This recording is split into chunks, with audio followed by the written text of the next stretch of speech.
همون قسمی که شما میبینین در نمایشگاه در کابل دایر شده حضور داریم. آمدیم از نمایشگاه دیدن به عمل آوردیم و یکی از انگیزه های اساسی که واداشت ما بیاییم از نمایشگاه دیدن بکنیم و علاقمند شدیم که به این نمایشگاهی که در کابل دایر شده سر بزنیم. این است که ما باور داریم که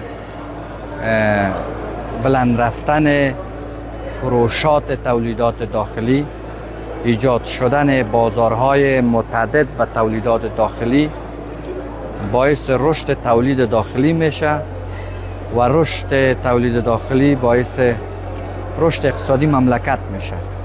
این مسئله باعث شد که علاقمند شویم امروز بیاییم از این نمایشگاهی که در کابل برگزار شده دیدن کنیم و ببینیم که چقدر تولیدات داخلی که حدود 70% زنجیره تولید از او در داخل افغانستان موقعیت داره در این نمایشگاه به نمایش گذاشته شده.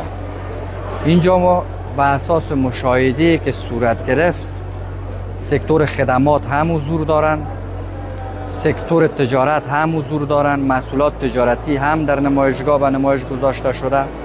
در پلوی از او تولیدات داخلی هم به نمایش گذاشته شده که اقدام نیکی است از دید ما و از دایر شدن همچو نمایشگاه ها از آدرس مجمع صنعتکاران کابل ما حمایت میکنیم. و نکته دیگه حضور خارجی ها هم در نمایشگاه مشهود بود.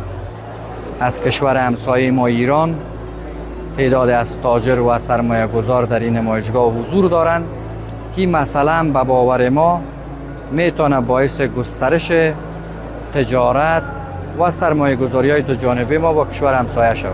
تشکر.